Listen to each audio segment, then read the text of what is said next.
today we actually have quite a busy day at Lefika. We have our after-school program where specifically the teenagers are coming to drama club.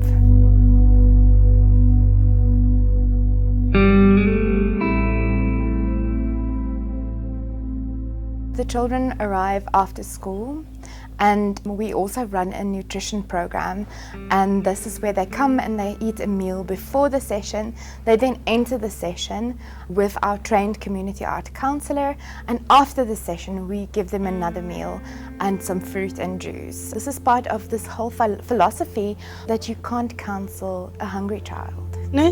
So you say your name and then you show us with sound and action of how you feel, ne?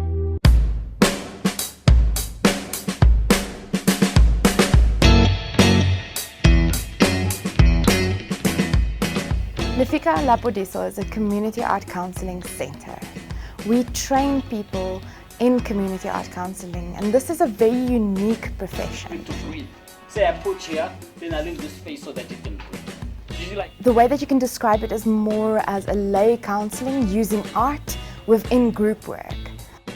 So one of the main things that we work with is this idea of fostering or creating empathy through the use of arts. And this is where art is really valuable, because in creating artworks together or individually, you get to take what's inside of you and put it on paper, and we can look at it and speak to it as almost a third point in the relationship. It's also a way of externalizing what is internal, and that gives us the opportunity to then process what's happening. It's teaching kids how to be patient, how to sustain themselves, and how to be effective in life. I'm going to lean forward. He's going to catch me. Hold. Yes, and he's going to push me up. Okay, so I'm going to give my weight. Okay, are you ready together? Okay, so what do you think you learned from that? Yes. Teamwork. Teamwork. Yeah. And how does that teamwork work? Yes, using effort. We offer creative expression, whether it's music, art, drama. So for example, if we take a theme of bullying, we can maybe explore that creatively. What does it mean? I can't necessarily say it, but I can write it. I don't know how it feels, but I can draw how it feels.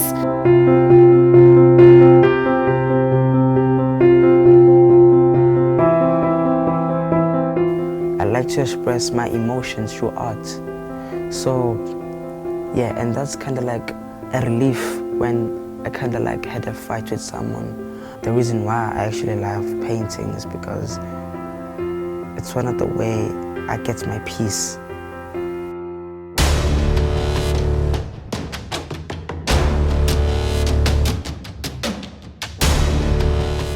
So Lefika started in 1994 by an art therapist called Dr. Heidi Berman. She started working in Katlehong, where there was a lot of violence directly related to apartheid. So she saw the deep impact of the trauma and very quickly realized that the work will take so much longer if you see only individual clients one-on-one.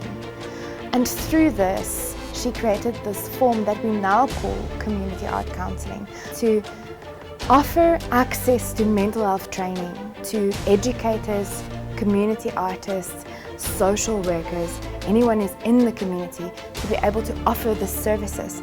When the xenophobic attacks happened in 2009, we were there assisting over 900 refugees in the refugee camps with community art counselling. And in the very same way with the AIDS pandemic.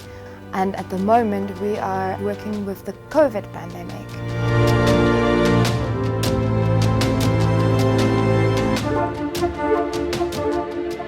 We had to transition our training from in-person training, this is the community art counselling training, into an online space.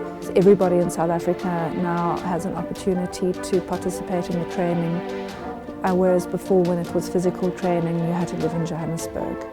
And it's been a very important part of our business plan and our sustainability.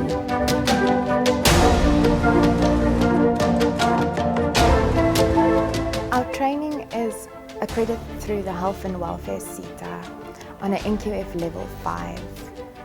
which really speaks to the need for access to mental health training.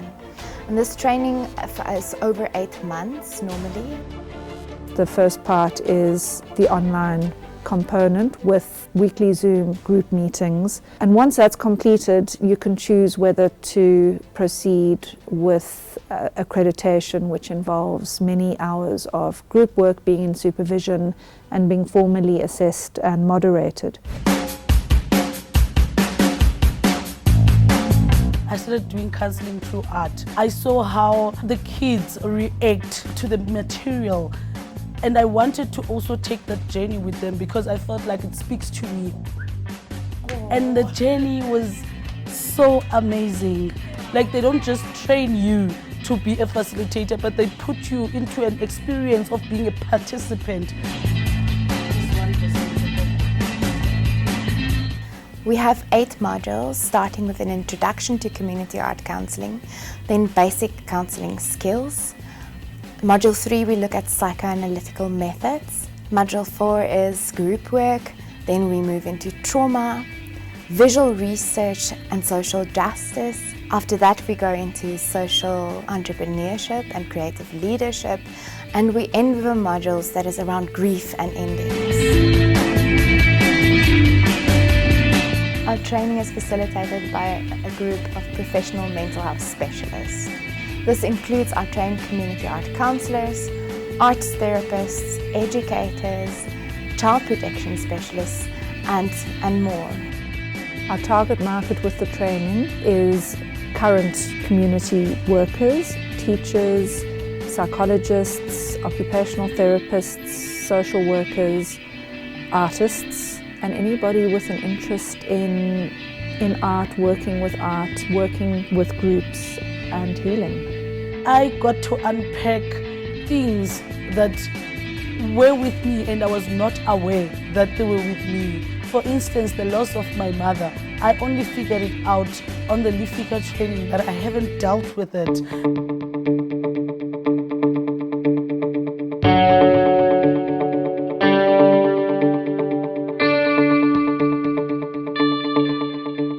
So where we are located is also very specific and very important in the work that we do. Our after-school program is attended by children from the inner city of Johannesburg. They mostly come from low-income households, a lot of single-parent households, and really dealing with a lot of stressors in life. Even pre-COVID, we had a disproportionate amount of violence in these households. And while it's not our role to solve all of these things, we are helping and assisting the children by speaking through it, by problem solving, and by getting them into the correct channels for help.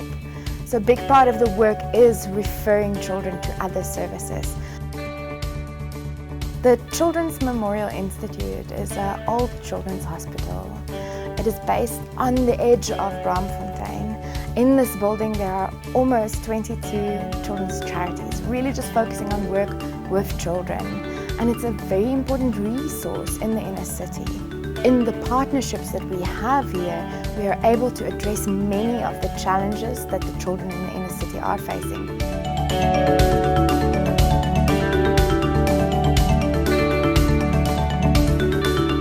The first stage is to do a check-in. So you say your name, and then you show us with sound and action of how you feel, ne? My name is Victor and I feel chill vibes. Hey, yo, my name guys is Green and I feel like So it's to see where the participant is at this moment. Who is happy, who can bring in some energy, who do we need to let him have peace at this moment? So that's how the check-in helps us.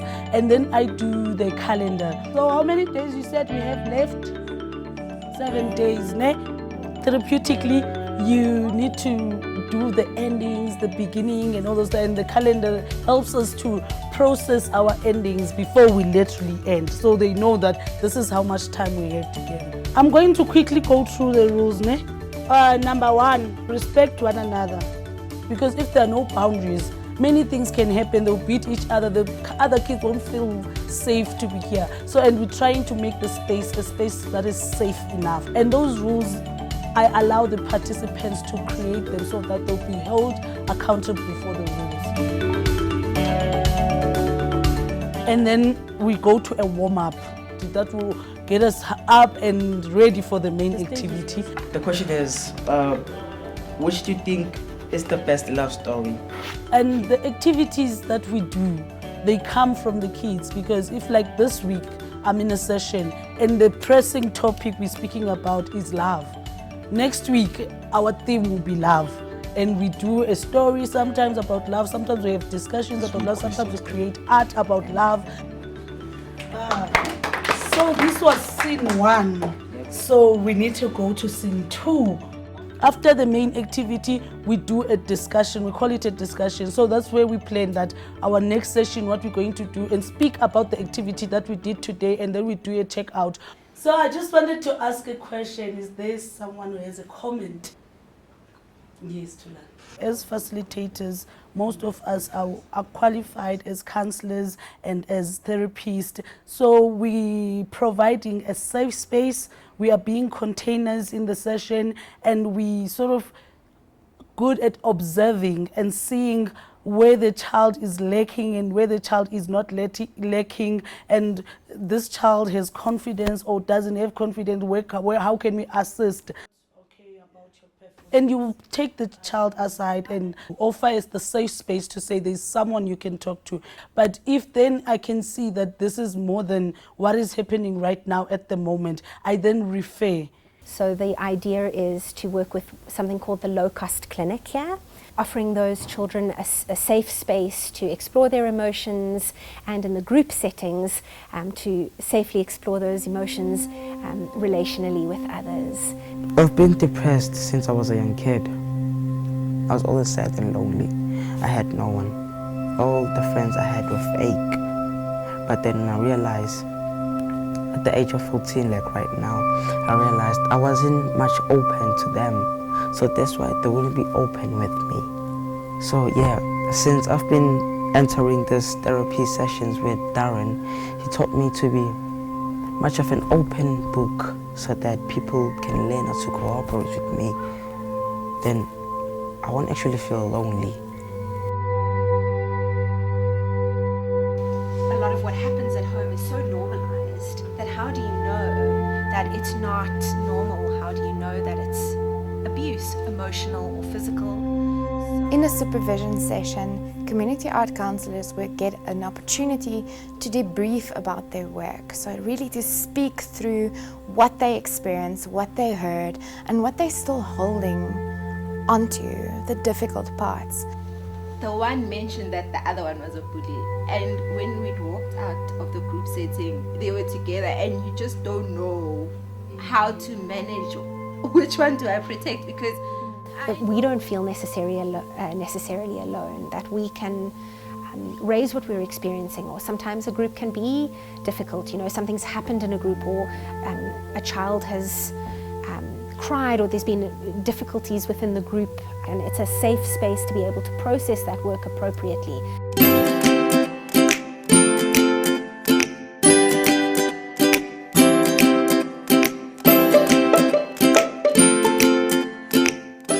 Where I come from, most of the young boys, they take drugs, they smoke and all that, so I think I was one of the lucky ones not to be in the streets.